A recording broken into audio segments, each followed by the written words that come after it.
Hi there, welcome back to the Superintendent, the podcast that talks about what matters to superintendents. We have a wonderful guest today who is just, she's phenomenal. And she is the superintendent for Federal Way in Washington. She's notably recognized as a highly effective communicator and actually has won more awards in communication than you could shake a microphone at. And she has 21 years of experience in pretty much anything you could call education focus. And I'm guessing because it's Tammy, and Tammy likes to get her hands dirty. Oh, by the way, Tammy Campbell, ladies and gentlemen. So 21 years, Tammy, does that mean you started when you were 6? That's exactly what it means. Right, excellent. Just a babe. So yeah, and of course I've got Dawn with me. Those were all great accolades and things to comment on. But, as I was reading and studying your bio, Tammy, I've met you several times and, you always learn more. And when I read the paragraph around growing up in the Louisiana Delta and the impact on kind of where you are in your journey, I couldn't help but say, that's exactly how I got into education. And you really always reflecting upon those educators that made the most difference. So tell me, give me a little snippet of what that was and Sure. what got you here. Well, I often think about my past and my history. And, I grew up in a place called Lake Providence, Louisiana. And Lake Providence, Louisiana was identified at one point by USA Today as the poorest place in the United States. And I found that out when I was at Minot State getting an award as the most outstanding senior in education. And I was sitting in my car preparing, and I opened the USA Today, and this town I grew up in was on the front page because of poverty and hardship. But that's been a gift, because that is what drives the urgency that I have for what we can do for children. I know that schools can be game changers because they were for me. And it's what creates sort of this passion, impatience, courage, fire to do what's right by our children, because even on our worst day, we're some child's best hope. Right. Oh my gosh. Right. So true. So true. So the last time we spoke, you had to rush out because, now forgive me if I'm wrong, were you actually vaccinating your own staff or something? We were. Because We were. oh my goodness me, because I mean, I don't know, were you nervous? Because the person who did my vaccine was horribly nervous, either that or they'd had way too much coffee, and he was like, hold still, and I'm like, I'm not the one who needs to hold still here. So I was like, what could go wrong? But I mean, that's this, honestly, Tammy, this is wait, you forgot that I'm supposed to rein it in. So I'm reining it in now. So Tammy, tell us about that. How did it go?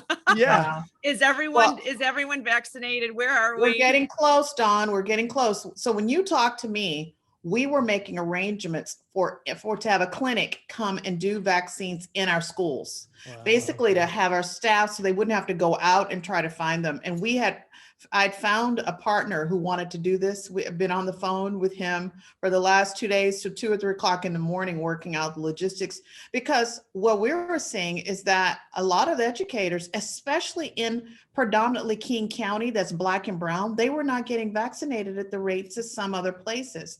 So we set it up. We're at the place now. I think we've gotten about 1,000 staff vaccinated in our own clinic in our school district. Wow. And I can't tell you how much that's helped. And here's the beauty of it, because we hadn't started face-to-face learning. So it was a great way to launch that sense of community. It was the first time a lot of people had seen each other. And guess what? They were getting this shot that everyone wanted to get. Right. So last night, for example, we had our 3rd round of these. So we've gotten almost all of our staff now have gotten their first vaccine. Good for you. Good for you. And that's honestly, Tammy, that's why I love to see you getting your hands dirty, being there with the people that need to be. I think that's phenomenal. So we were talking about going back to in person.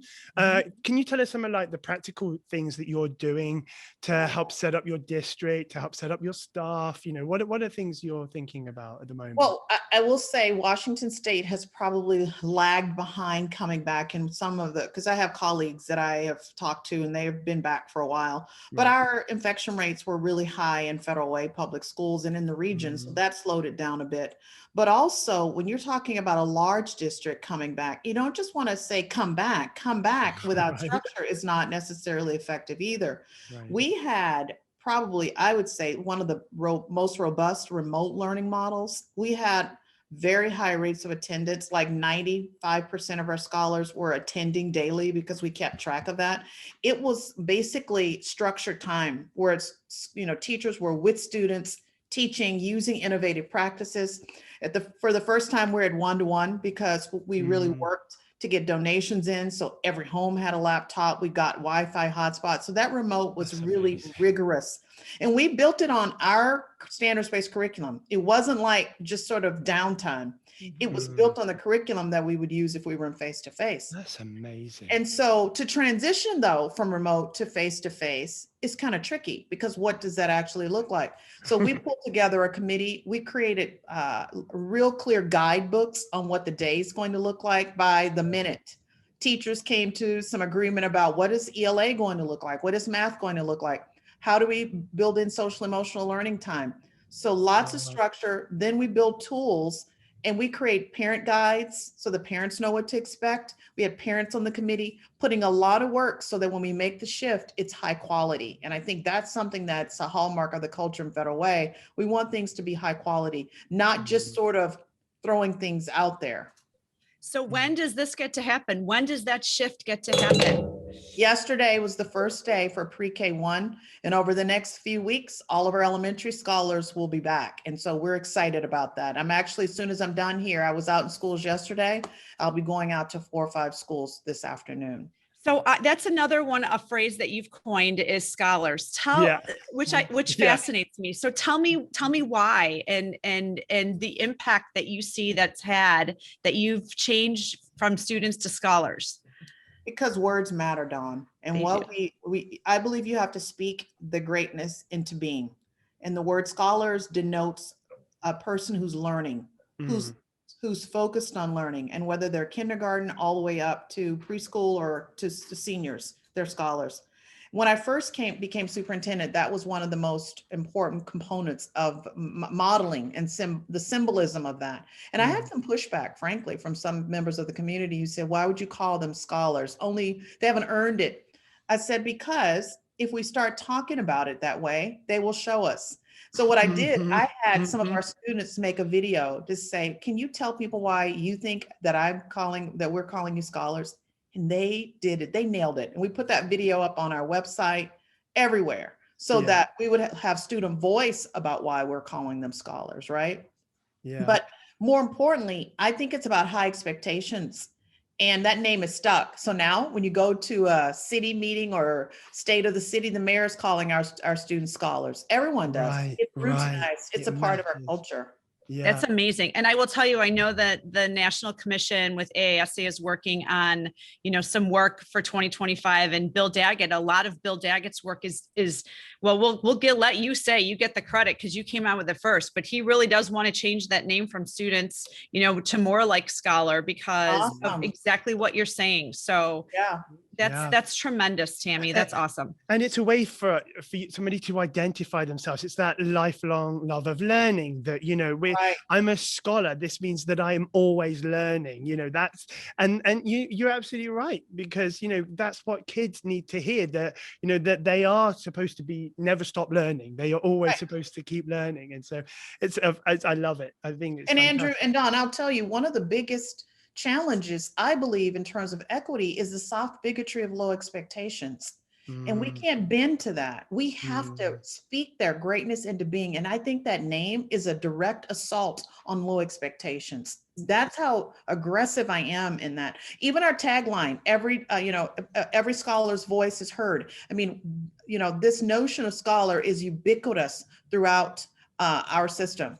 That's amazing. So I have to ask, in that all of this comes from who you are and what brought you to where you are today, right? And I think about you being a female leader and a female, superintendent, and, as a female educator myself and administrator, life isn't always easy being female, right? And so how has all of this made any changes for you? And I guess specifically around the pandemic, have you found that being that female leader has made things a little bit more challenging, has made things maybe a little bit easier? Because, I like to say, I do believe that females are a little bit more empathetic, and that maybe that resonated with parents. Any reflection in that regard as this female leader in the middle of this pandemic? That's a very good question. And it's got a little bit of for me, there is some complexity. The first I will say is there's this intersectionality about me being a female superintendent and me being a Black superintendent. I will tell you that my biggest challenges have come from being a Black woman versus just being a woman. I do, though, understand that as a female superintendent, often what can happen is that you can be in spaces and places where people just defer to male counterparts as the ones who may have the answer. Well, imagine if there is this component too, where you're doing that as a woman of color. Right. And so one of the things that we've done, Susan Enfield, myself, Catrice Pereira, all of us have done this sort of female, what we call sort of groupings and Zoom meetings where we're coming together, talking collectively about what we're doing as leaders, inspiring each other. I would think that that's been important because this virus and the experience of COVID, what it has done is isolated leaders. And often that isolation can make the work even more challenging. And so we've created these networks where we're coming together to generate solution, but more importantly, just to listen to each other. But to do that, it's critical that we talk about the intersectionality of race and gender, because I do believe that there's something, this whole notion of this reckoning around race that's happened nationally, there's something to that. And the superintendency is not exempt from how that plays out. So for any female, Black administrator that's out there, any words of wisdom or something that you say, hey, this is one thing that might help you get through to the next hurdle. What might that be?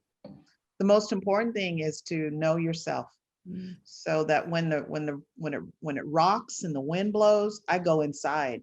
I go to who are those people that made a difference for me? Why am I in education?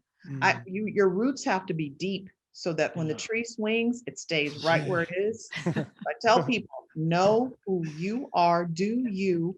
And if that's anchored in doing student work, doing what's best for children, knowing research, being courageous, then it won't matter. And that's irrespective of gender, race. That's what leadership is. And I think if you think about, Dawn, who are some of the most important and impactful leaders you've met, I bet you there are people who know themselves. Yeah. They're solid. So that to me is the key to it all. Andrew, that's mic drop right there. Just so you know, that is mic drop. Right. Done. And that's it. But actually, not quite, because I've got to come. I mean, she made Dawn cry. It's all over. But that resonates because you know what? It's true, isn't it? It is. It's so true. Right. It is so true. And often people don't have that. And when they don't, they're shuffling around trying to rely on power and status. When people are rooted, I tell people, when I go into my office, I'm not taking a title in there. I'm taking my hopes, my dreams, my beliefs. That's what I'm taking. The title is just the vehicle that allows me to express those things. But if people are empty, the title is the thing. And you can feel when people are rolling around in status, no one wants to follow that. That's right. It's so true. Actually, just this last week, I have to say this. I celebrated my birthday and somebody sent me a note. You were 30 again, weren't you? 30? I'm 30, right? I did my doctoral work with this colleague, and he said, I remember the first day that I met you, you had to come up with a symbol, and your symbol was the tree. And I want you to know that every time I see a tree, I think of you. And as long as I'm not kidding, like I still have the text message, and I was like, what? But like, it's so what you said just really, really hits home for me in the heart. So thank you for sharing that. Thank you for sharing that. Andrew, did you want to say something? No, I mean, I'm just going to sit back and let you guys talk it out because I have nothing to say on this. And I had no idea, but I think there are some what I call truths that just resonate across space, place, because they are true. Yeah. Yeah. Well, one last question, because I do want to, get in there and be respectful of all the craziness that you have going on. Thinking about, you have a lot of underprivileged students.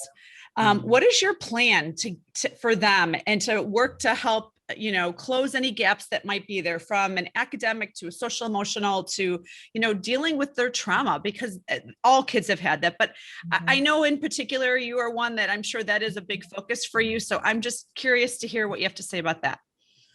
First thing we're doing is making sure we're framing up powerful, relevant learning. That's what I would say. And so we have that social emotional learning embedded, but sometimes what we think it means is more of the same. This role, sort of like drill and kill. We're thinking about dynamic opportunities. We've got an entrepreneurial class now that we're spreading across all of our schools. We're giving them the best of everything, because I believe that's what's going to close gaps, when it's meaningful and powerful. And so we've got a partnership for our seniors and juniors. They're going to be designing some kind of a product to run their own business. This is our first year launching it, and we're doubling down on it now that the pandemic is happening. We're looking at project-based learning. We're expanding. We've got a sort of a region of schools that are doing that. The best thing you can do for scholars is give them rich, powerful, rigorous learning with supports. So they're learning at the highest levels. They have those social emotional tools, but do not do this drill and kill and dead learning. Right. That's what stops it all. High expectations and the highest of supports with relationships. We're doubling down on our mentoring program. We've got great childcare programs with Right at School. What they've been doing for us has been absolutely phenomenal. That's one of the best partnerships that we've had, because we can provide families, many of them, who cannot work without what I would call high quality before and after school. We want to partner to continue to strengthen what we're doing with Right at School. So we have more of those opportunities in our schools, because we know that childcare is also a big challenge. So wrap around, and then ultimately when they show up with their teacher, they've got the best learning possible. Wow. Wow. I think, that whole image for me, like, if I'm coming away from anything, it's this idea of trees. Like, I think about you guys, like, especially what you're doing in a federal way, like bending with the wind and not being rigorous and not being like, this is what we're doing, but kind of seeing where things are going and then kind of bending into it. And I just, that's brilliant. That's really good. Absolutely. Absolutely. Well, Dr. Campbell, Tammy, thank you so much. Take care. Stay healthy. Be well. Thanks, Keep Dawn. fighting the fight. Thanks, Andrew. All right. Take care. Bye. Take care. Bye-bye. Thanks for being with us today. Stay tuned for more exciting episodes of The Superintendent.